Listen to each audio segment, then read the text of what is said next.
मोर्शीच्या शिंबोरा धरणातून अमरावतीकरांची तहान भागविण्यासाठी अमरावतीला पाणी पुरवठा करण्यात येत असतो. मात्र हा पाणी पुरवठा करत असताना आज अचानक या ठिकाणी पाईपलाईन फुटल्याने मोठ्या प्रमाणात पाण्याची नासधूस झाली. यावेळी माहुली ते नांदगावपेठ दरम्यान असलेल्या या पाईपलाईनमधून अचानक फुटल्याने मोठ्या प्रमाणात पाण्याची नासाडी होण्यास सुरुवात झाली. हे पाहताच बघ्यांची मोठ्या प्रमाणात गर्दी जमली होती.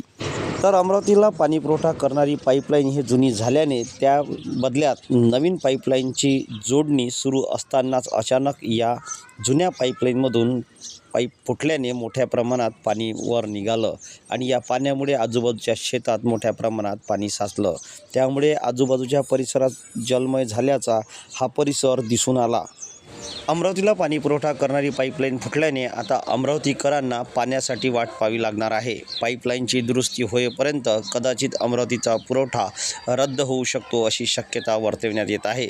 मात्र पाईपलाईनचे काम पूर्ण झाल्यास पुरवठा सुरळीत होईल अशीही अपेक्षा व्यक्त केली जाते. तर घटनेचे गांभीर्य लक्षात घेऊन संबंधित विभागाच्या वतीने तात्काळ पाईपलाईनची दुरुस्ती करण्यात आली. यामुळे मोठा अनर्थ टळला असून आता अमरावतीकरांनी सुटकेचा निश्वास घेतला आहे.